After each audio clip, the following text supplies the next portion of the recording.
Parliament వద్ద ప్రధాని మోదీ మాట్లాడుతున్నారు. ఇప్పుడు ఆ లైవ్ చూద్దాం. बहुत बारीकी से देख रही है. भारत ने सिद्ध कर दिया है डेमोक्रेसी कैन डिलीवर.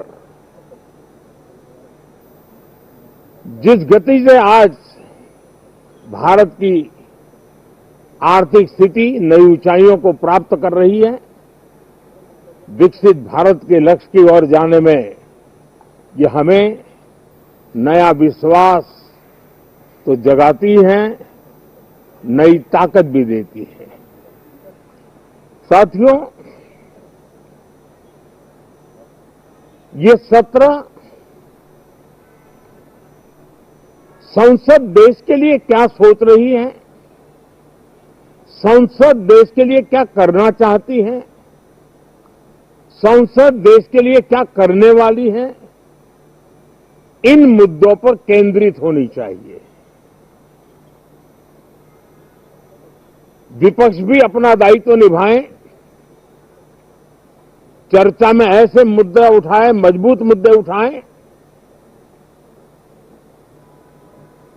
पराजय के निराशा में से बाहर निकल करके आए. और दुर्भाग्य है कि एक आध दो दल तो ऐसे हैं कि वो पराजय भी नहीं पचा पाते. और मैं सोच रहा था बिहार के नतीजे इतना समय हो गया है तो अब थोड़ा संभल गए होंगे, लेकिन कल जो मैं बयानबाजी सुन रहा हूं उनकी, तो उसे लगता है कि पराजय ने उनको परेशान करके रखा है. लेकिन मेरा सभी दलों से आग्रह है कि शीतकालीन सत्र में पराजय की बौखलाहट का वो मैदान नहीं बनना चाहिए. और ये शीतकालीन सत्र विजय के अहंकार में भी परिवर्तित नहीं होना चाहिए. बहुत ही संतुलित तरीके से जिम्मेवारी के साथ जनप्रतिनिधि के रूप में देश की जनता का हमसे जो हमें दायित्व दिया है और हमसे जो अपेक्षाएं हैं उसको संभालते हुए हम आगे के लिए सोचें. जो है उसको कैसे अच्छा कर सकें, अगर बुरा होता है तो उसमें सटीक टिप्पणी कैसे कर सकें ताकि देश के नागरिकों का भी ज्ञानवर्धन हो. ये मेहनत का काम जरूर है, लेकिन देश के लिए करना चाहिए. और मैं आशा करता हूं, मेरी एक सबसे बड़ी चिंता रही है पिछले कई लंबे समय से, सदन में जो पहली बार चुन करके आए हैं या जो छोटी आयु के हैं, वैसे सभी दलों के सभी सांसद बहुत परेशान हैं, बहुत दुखी हैं. उन्हें अपने सामर्थ्य का परिचय कराने का अवसर नहीं मिल रहा है, अपने क्षेत्र की समस्याओं की बात बताने का अवसर नहीं दिया जा रहा है. राष्ट्र के विकास की यात्रा में भागीदार बनने के लिए वो अपनी कुछ बात बताना चाहते हैं, उस पर भी रोक लगा दी जा रही है. कोई भी दल हो, हमें किसी को भी हमारी ये नई पीढ़ी के आ रहे नौजवान सांसद, पहली बार आए हुए सांसद, उनको अवसर देना चाहिए. उनके अनुभवों का हमें सदन को लाभ मिलना चाहिए. इस नई पीढ़ी के अनुभव सदन के माध्यम से राष्ट्र को भी लाभान्वित करेंगे. और इसलिए मेरा आग्रह रहेगा कि हम इन चीजों को गंभीरता से लें. ड्रामा करने के लिए जगह बहुत होती है, जिसको करना है करते रहें. यहां ड्रामा नहीं, डिलीवरी होनी चाहिए. नारे के लिए भी जितने नारे बुलवाने हैं वो पूरा देश खाली पड़ा है।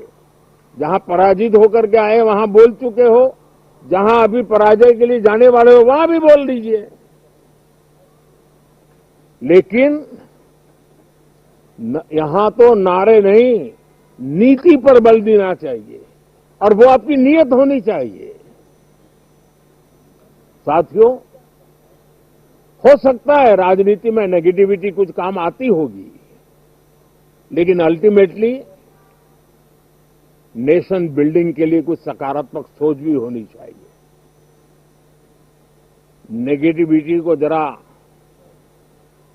अपनी मर्यादाओं में रख करके नेशन बिल्डिंग की तरफ ध्यान दें, ये मेरी अपेक्षा रहेगी। साथियों, ये शीतकालीन सत्र एक और कारण से भी महत्वपूर्ण है। हमारे नए माननीय सभापति जी आज से हमारे उच्च सदन का मार्गदर्शन उनका शुरू हो रहा है। मैं उनको शुभकामनाएं देता हूं। साथियों, जीएसटी रिफॉर्म्स एक नेक्स्ट जनरेशन रिफॉर्म्स के लिए देशवासियों के मन में एक श्रद्धा का वातावरण पैदा किया है। इस सत्र में भी उस दिशा में बहुत सारे काम होने वाले हैं।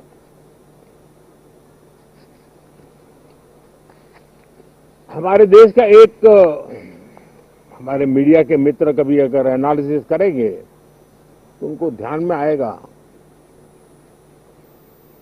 कि पिछले कुछ समय से हमारे सदन को या तो चुनावी का वार्मिंग अप के लिए उपयोग किया जा रहा है, या तो पराजय की बौखलाहट करने को निकालने के लिए उपयोग किया जा रहा है। अब मैंने देखा है कुछ प्रदेश ऐसे हैं कि सत्ता में रहने के बाद इतनी एंटी इनकम्बेंसी है कि वो वहां जनता में जा नहीं पा रहे हैं, वहां लोगों के बीच जाकर के अपनी बात बता नहीं पा रहे हैं, और इसलिए सारा गुस्सा या सदन में आकर के निकालते हैं और सदन को अपने उस राज्य की राजनीति के लिए इस्तेमाल करने की नई परंपरा को कुछ दलों ने जन्म दिया है। अब उन्होंने एक बार चिंतन करना चाहिए कि पिछले 10 साल से ये जो खेल खेल रहे हैं, देश स्वीकार नहीं कर रही है इन पद्धतियों को, तो अब थोड़ा बदलें, अपनी रणनीति बदलें। मैं टिप्स देने के लिए तैयार हूं उनको कैसे परफॉर्म करना चाहिए, लेकिन कम से कम सांसदों के हकों पर तराप मत लगाइए, सांसदों को अभिव्यक्ति का अवसर दीजिए, अपनी निराशा और अपने पराजय पे सांसदों को बलि मत बनाइए। मैं आशा करता हूं कि इन जिम्मेवारियों के साथ हम सब चलें, लेकिन मैं देश को विश्वास देता हूं कि राष्ट्र प्रगति की राह पर चल पड़ा है, राष्ट्र नई ऊंचाइयों को पार करने की दिशा में आगे बढ़ रहा है और ये सदन भी उसमें एक नई ऊर्जा, नया सामर्थ्य भरने का काम करेगा। इसी विश्वास के साथ बहुत बहुत धन्यवाद।